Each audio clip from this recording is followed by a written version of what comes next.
know that your skills or profession can be of less value when a crisis strikes?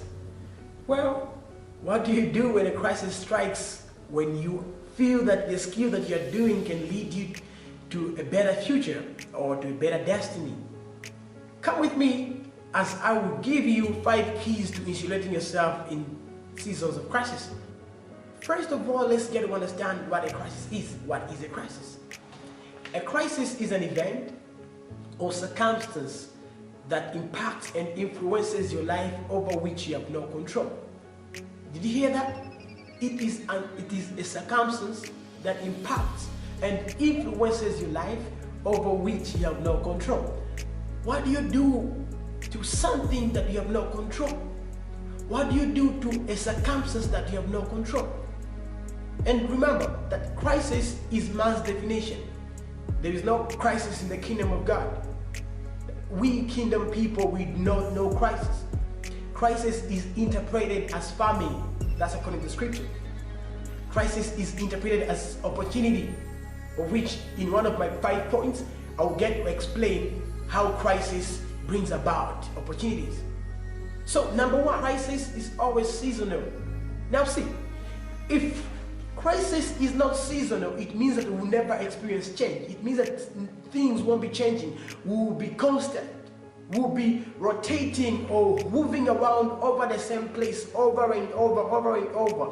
But if crisis becomes seasonal, if crisis becomes really something that is moving, it means that we'll keep on going into phases of changes. We'll keep on facing changes. We'll keep on experiencing change. All right? One thing that you must understand about season is that seasons are not permanent. All right? Seasons are not permanent. They are always moving. They are always passing by. Season guarantee change. Season brings hope. They bring hope. So note, each time summer comes, what comes to your mind? What comes to our mind? Each time when summer comes, we know that very soon we are going to rain season.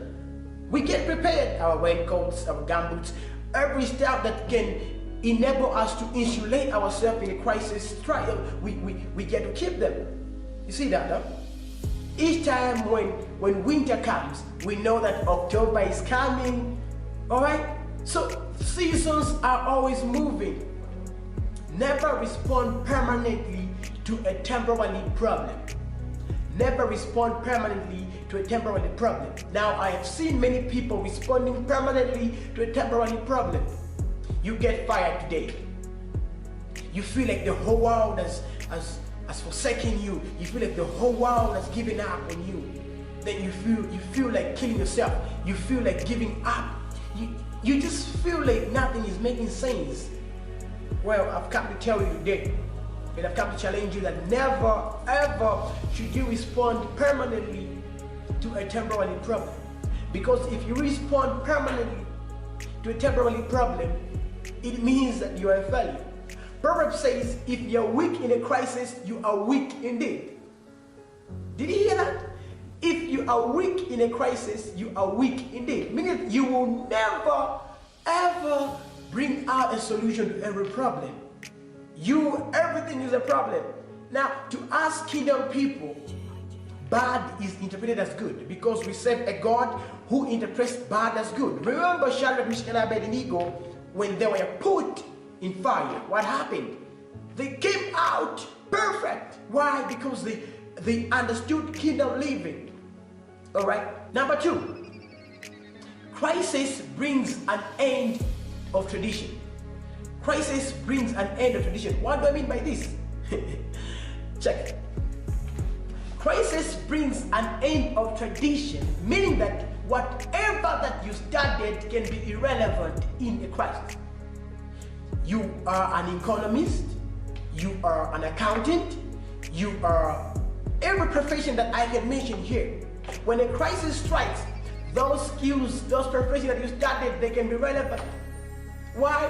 Because you would want to go back to those books. You would want to go and study what they said. You would want to go back and see how you can insulate yourself in that crisis. But it turns out that the things that they wrote in that books or the economics, man, it is not working out. No. So what happens? Crisis brings it to an end, meaning that you got to sit down and replan. You need to plan and write down new books, because the books that you are studying, they are not helping based on the crisis that you are facing. Like the doctors, there is the quarantine going around right now, and we've heard stories that they are just putting out measures on how they can protect people from getting sick or getting this coronavirus. They haven't gotten a cure, have they? Well, I don't know, but they haven't gotten a cure yet. All they do is they're telling you to stay safe, stay home, and follow all the measures that enable you to not getting the disease. You see that? So I mean that the books that these doctors started are kind of irrelevant. They are not important somehow, because they went to their books and they couldn't find the medicine. But what they could do is to find a way on how they can insulate you and I in this crisis. You see that? Huh? So crisis brings an end of traditions. You used to wake up in the morning doing something, but now when the crisis strikes, it changes.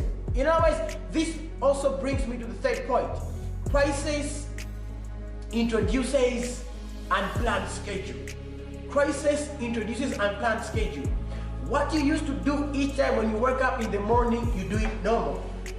What you used to eat every day when you wake up is normal. You have to replan. You need to plan. It gives you a way of planning, a way of bringing up something new. You see that? So crisis brings unplanned schedule. It brings unplanned schedule. It gives you unplanned schedule. You wake up in the morning, you go for work. You wake up in the morning, you pass through a mall or anything. But this time, these companies that are shut down, you wake up in the morning, you're still in bed. You feel or think you're still going for work tomorrow, but your conscious mind tells you, man, you're not going for work. Remember, your company was shut. Your company was shut down. So you remain in bed, you sleep. Churches have been opened now. Alright? We were used every Sunday. We were used every Sunday going to church. But when this crisis struck, all the churches were put on hold. They closed all the churches. That mentality that we had in our minds of going to church every Sunday, it was normal. It produced a new schedule. So instead of us going to church, what were you doing? What were you doing? Personally, I would pray at home. Personally, I would study. Number 4, rather, crisis introduces, or rather crisis creates opportunity to creativity. Crisis creates opportunity to creativity. I love this one because I'm seeing a lot of people right now making face masks and they're making money out of it.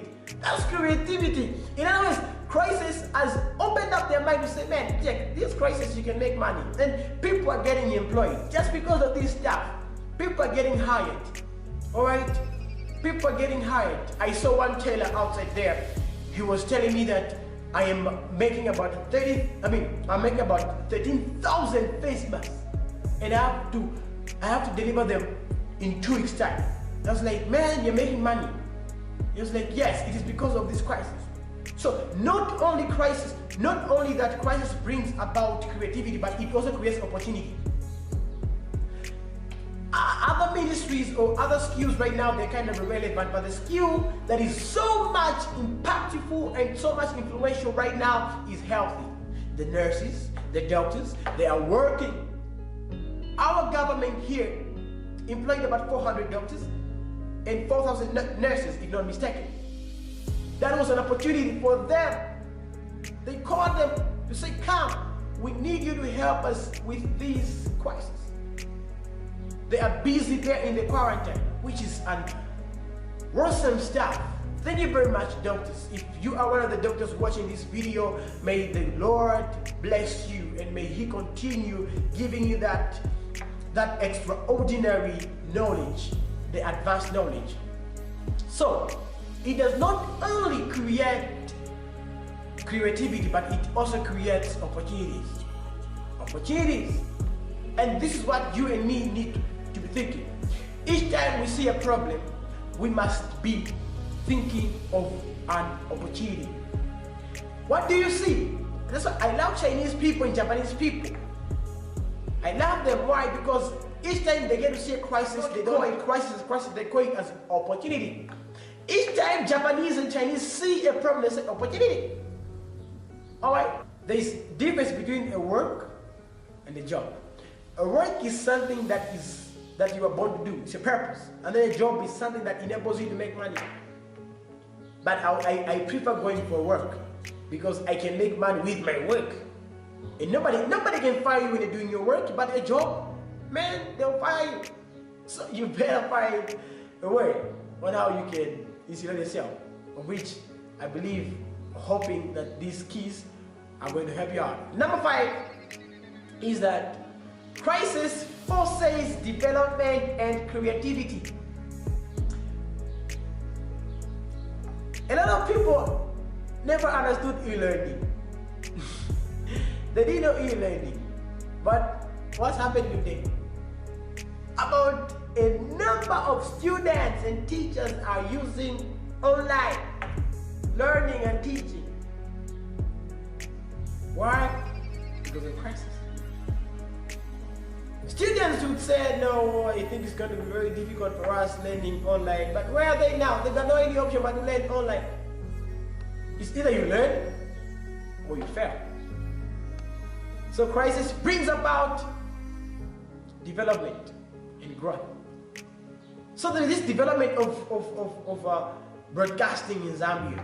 People are now utilizing the media in the correct way. They are growing in their mindsets. They would use or maybe abuse the media for something that was not even appropriate. But now, pastors that never understood online browsing, they're doing online browsing in their church. People that never understood online teaching, they're doing online stuff. So there is this growth that crisis brings about. There is growth that crisis brings about. All right. Thank you very much for watching the video. I hope you are very much helped. And please, do not forget to leave a comment down there if you would like to hear more about crisis. If you'd like to learn more on how you can insulate yourself in times of crisis. And don't forget to share this video to your relatives, to your friends, to your loved ones, even to the whole world at large. Thank you very much for watching once again.